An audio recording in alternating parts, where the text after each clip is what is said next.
Welcome to the end of day review for Friday the 2nd of February 2024. Starting off with the economic calendar, we had a whole bunch of red folder news events, with today being NFP. As you can see, they were all positive news results for the USD, which meant that GBPUSD sold off quite significantly. In the London session, there weren't any news folder events to consider, well, red folder news events that is to consider, but given that NFP was coming up, you had to somewhat tread cautiously and manage open trades and ideally close them before the New York session opens. Having said all of that, I'll walk through the charts and we can understand what happened for today. Starting on the daily, just to have an idea of if there's any daily bias or um, any of that to consider. But what we can see is there's no consecutive bullish or bearish candles to suggest one direction or the other. Then from a 4H perspective, the market structure remains unconfirmed, with a recent change of character occurring at this point.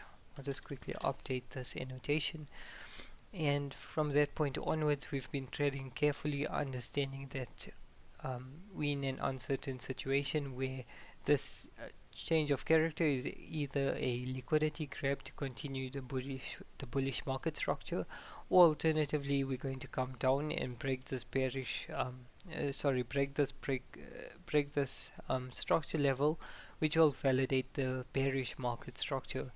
As it stands right now, it looks like we're actually going to come down all the way down here after reacting to this pro-trend unconfirmed OB. However, let's unpack this in further detail, as there's a lot to somewhat make sense of. So starting at this point where we wicked, or rather body broke, this 4H swing structure, that resulted in order flow on the 4H shifting, which allowed us to create this pro-trend primary leg. This pro-trend primary leg is a pro-trend previously confirmed primary leg, and that's because the underlying trend is bullish, and thus for that reason, because we didn't tap into anything to the left, we required a 4H change of character order flow indication to suggest to us that the 4H primary leg has been developed. Once this was developed, we then eventually reach this pro-trend unconfirmed OB, with the current pro-trend leg being to the short side as it's the latest move. These pro-trend unconfirmed OBs are quite significant, and reactions to them result in the creation of primary pro-trend legs.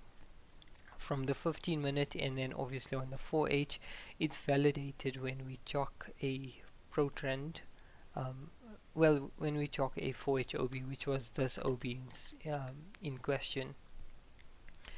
Having said that, on Wednesday we essentially wicked this level, justifying to us that the pro-trend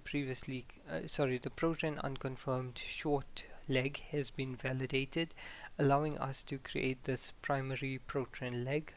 But then as we came into today, there was a number of elements to understand. The first being that we reacted to this pro-trend unconfirmed OB, and we took out the substructure, which then told us that this reaction point right here has achieved its objective, and thus further shorts didn't make sense. However, once we wicked this level, we essentially validated this unmitigated primary 4H OB. The reason why we haven't chosen another OB higher up is because everything has been efficiently mitigated. Having said all of that, what that meant is that for Thursday, once we wicked this level and reacted to it, and then took out this low right here, this primary pro-trend unconfirmed OB right here has achieved its objective. At that point, we're now coming into Friday. With Friday starting the day off, essentially what we can see is that this 4H primary pro-trend previously confirmed OB remains to be wicked right there. It wasn't body broken, and thus this wick essentially resets any 5 minute, 15 minute or 30 minute legs that we had validated as a result of reactions to this 4H OB. Since we know that from a short perspective everything has achieved its objective, thus there is only reasons to long, and thus we only focus on the secondary leg that has been built on the 5 minute or the 15 minute for that matter. I'm using the 5 minute just to explain what had happened. So starting off with the London session right here, as we came into the day, what we could see was this leg was created yesterday, so Thursday being day 0 and today being day 1, and then obviously we've got the previous low of the day right here and the previous high of the day right here. Because of that, we anchor our fib to the previous high and low of the day, because the previous day direction is to the upside. However, what that meant was, because yesterday was a fairly anomalous move with over 100 pips, we can quickly check the range. It was roughly 130 pips when January was moving roughly in the range of 80 pips. So almost, you know, a 50% increase over the average, which is, I guess, which posed a problem for us today, because when we anchored our fib, it required price to come down quite significantly to reach a discount area and then a valid OB from which we could trade from. So in terms of longs, it was quite challenging. So the next best option that we had was that for the current day to extend the secondary leg that we built right here.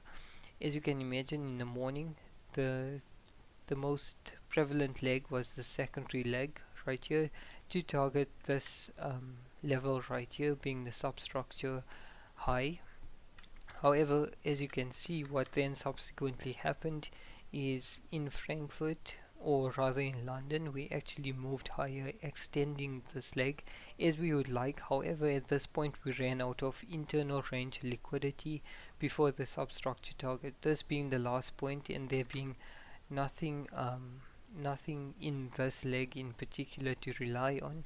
That essentially meant that we could only trade long to target this, unless only if the 5 minute validated that there was IRL as it came towards an intended POI. So for the Frankfurt session, I essentially identified this S&D flip as a valid area to trade from, and IRL was created. However, we then broke this POI and didn't really respect it. In addition, even if we assume this was a sweep, we'd also need validation, which would have been just jock level, at which point all the IRL that was built is pretty much taken out, and there's no guarantee that this will be taken out to be target so that we could target that. And as you can see, that's precisely what happened. We took out this point, but we didn't actually take out that point. So it then led us straight into the London lull, at which point I wasn't interested in taking any trades, knowing that NFP will come out later in the day, approximately 2.5 hours from the start of the lull, at which point I was of the view that for the New York session I'd primarily focus on shorts, with the idea being that even if the US session was positive, supporting shorts, hopefully it will weak this substructure level, allowing the substructure OB to achieve its objective, and allowing us to reset this primary leg right here to then continue shorts towards this intended target and ultimately the ERL. However, as you can see, what then happened is we actually didn't, whilst the news was positive and in the anticipated short direction, unfortunately didn't get to an area where we could develop that secondary leg so that we could actually short. And that was pretty much the end of day review. After that point, as you can see, price plummeted quite significantly because all the USD news is indeed positive. So there's also no reason to look for reversal entries with the New York low of the day, because there's no evidence to support the New York low of the day, because all the evidence suggests that GBPUSD should be shorted, and we really don't know at what point it will stop. It could just go and actually take out the ERL. So we'll reassess on Monday. I hope you had a good trading week, and yeah, have a good weekend.